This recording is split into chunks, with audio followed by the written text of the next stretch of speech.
Spotlight on Frazee is sponsored by these community-minded businesses and organizations.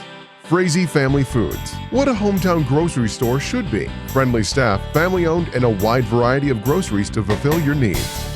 The City of Frazee and Frazee Event Center, featuring a 5,000 square foot room, a built-in stage, and a full-service bar. Perfect for a multitude of events. Call or click to book your event. Hi, this is Karen Downing, and this is Spotlight on Frazee. Today I'm visiting with Ryan Stockstrom, who is pastor of Harvest Church, and Tiffany Johnson is here also to help us give us some information. Today we're going to talk about Frazee Taste of the Wild, and let's just get started, Ryan. Have you been doing this very long, this event? Yeah, I always forget, but it's at least 10 or 11 years that we've been doing this, and we started the event actually in this room here in the church, and so eventually it grew to the point where we said, let's bring it out to the community. So we were in the event center for quite a few years. We've been in the high school one other time, but we're going back to the high school this year to offer some more space and to spread the event out a little bit. It's going to be fun. Okay, tell us when this is all happening. All right, so it's going to be March 29th, and the doors open at 3 p.m., and the whole thing wraps up at about 7 p.m., right, Tiffany? Mm-hmm. All right, Tiffany's going to keep me straight on my details here, so thank you, Tiffany, for being here. So the whole event is kind of a multifaceted event, but we've based the event on 5 different themes or values, and so those are Frazee, fun, faith, family, and last but not least, free. Everyone likes to do something free, and this time of year does get to be a time of year where there's a lot of fundraising going on and things like that. And we believe in all the fundraisers because it's usually going to the community, which we love. But we also realize that, hey, maybe families want to come and just be a part of something and not have to put out a lot of money for it. We have started to do a silent auction, and that's been kind of a fun element that we've added, and it also helps to just help the event out for the next year's coming. But there's no entry fee. We want you to come. We want you to have fun. If anything, we ask that you bring a wild game dish to share, because that's the other major element of this, is that it's also a wild game feed. And every year it seems like we see just a lot of people bringing in food, a lot of different types of food, and it's a lot of fun. It is. Would you want to talk about the different types of food categories? Sure. So we have 7 different food categories, and there is big game, small game, fish, jerky, kids, dessert, and we have a non-game category as well for those that would like to just make anything. And the way that works is we have everybody come in and give everything a try that they want to try, and then they can vote on what their favorite dishes were, and then there's prizes in each category for the winners. So that's a lot of fun, a lot of food, a lot of togetherness, and it's just a very, very good time. So we also have a silent auction going on. I know you were talking to me, Tiffany, just about the gifts that you were collecting. You want to mention that a little bit? Sure. So we have gone around to area communities for donations for the silent auction and door prizes, and so you can come in and bid on everything. And then we have our grand prize, which I'll let you talk about that. But we have gift cards to give away and plenty of baskets and stuff to bid on. And as Ryan said, that just helps us to be able to keep this event going every year. It helps with the offset of stuff. So. And I'll just touch on the grand prize real quick. So this year we're giving away a free e-bike. And this is a bike that we're purchasing from Tony Reller, who's also one of our speakers, and we'll have a vendor booth there as well. And these are not cheap, flimsy. This is a nice bike that's going to last a long time, and a lot of people use bikes like this for hunting, getting out to their deer stand in a silent manner. You know, you get that extra sneak mode in, but it'll also be, if anyone just wants to use it casually and hit the Heartland Trail, whatever, you can definitely do that as well. So the bike will be valued at around $1,500. So it's going to be a nice giveaway, and we hope that that you'll come and participate. All you have to be is 18 years or older, and you also get an extra entry for that grand prize if you bring in a dish to share. So do that. It'll be great.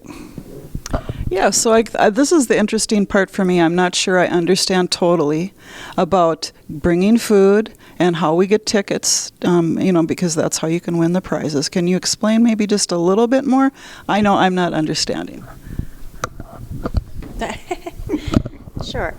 So everybody, when you come, you get a welcome bag, and there will be tickets in there that you can put in for the grand prize.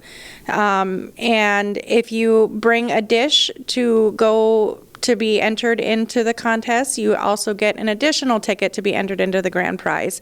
And we put all the tickets in, and they are drawn throughout the night for door prizes as well. And then at the end of the evening, we do the main drawing for the grand prize. So you'll get a welcome bag, and it'll explain everything in there for you. You'll get the tokens for voting in there, and you'll get tickets for the prizes. I get it now. Thank you. Another thing, too, now, I want to come to this event, so I want to bring food. I don't have any idea what type of food to bring. Does it need to be game? Can it be something else? And, how does this all come together so that people come to this event and have a lot of food to eat? How does that work? Yeah, so just like yourself, desiring to bring a dish, there is a non-game category.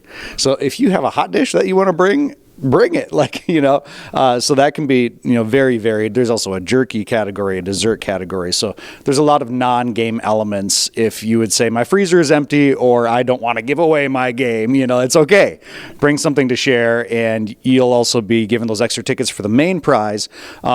We forgot to mention that even if you don't win the main prize, there's lots of other smaller prizes that kids and adults can win. So, there's something for everyone. I mean, it really is a fun event. We haven't even touched on the kids' games yet. Maybe I'll let you touch on that, Tiffany, real quick here. But we have kids' games and face painting, and I'm talking too much. So, yes, there'll be fishing. I'm not entirely sure what all the games that we're going to have there this year as of far, but I know we do the fishing game. We have a cake walk where the kids can win a cake or cupcakes if they've already won one cake. And then there's, like you said, the face painting. I think we're having cotton candy there this year for the kids. Just a good time. They can run around and just have fun with all the games and prizes, and they get candy and cake and cotton candy. So you're welcome to all the parents that are coming with the children. They're going to have fun. They'll run it off before they have to go home. Right. So. And I also just want to mention that having it at the high school this year, in years past in the event center, all of the things are kind of happening all at once, which gets a little chaosy. But having it at the high school would be nice. We'll be separated out as far as at the red gym will be the tasting. So all of the wild game, or all the dishes, will be tasted there, along with our speakers that are speaking at the event. We have like technical speakers that'll be speaking about, fishing rods, and Tony Rowley will be talking about his e-bikes and hunting stands. And so those will be happening. And then our main speaker is going to be speaking at 5:30. Larry Dorman is his name. Larry's a friend of mine, avid outdoorsman, family man. He's got a great message he's going to share with us, encouraging message. So excited for that as well. But all that's going to happen in the red gym, or the cafeteria of the high school. And in the green gym, we're going to have the kids' games, the silent auction, and any of the vendors that don't. We're going to have them in the hallway, and maybe a few in that gym as well. So it's going to be great.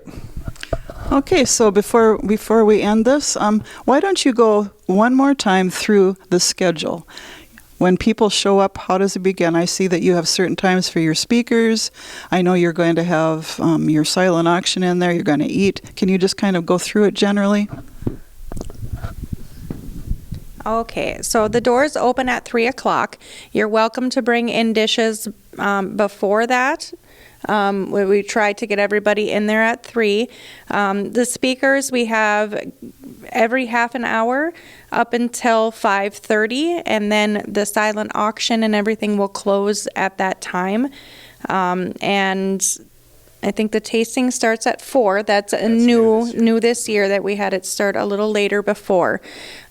So going back, doors open at 3.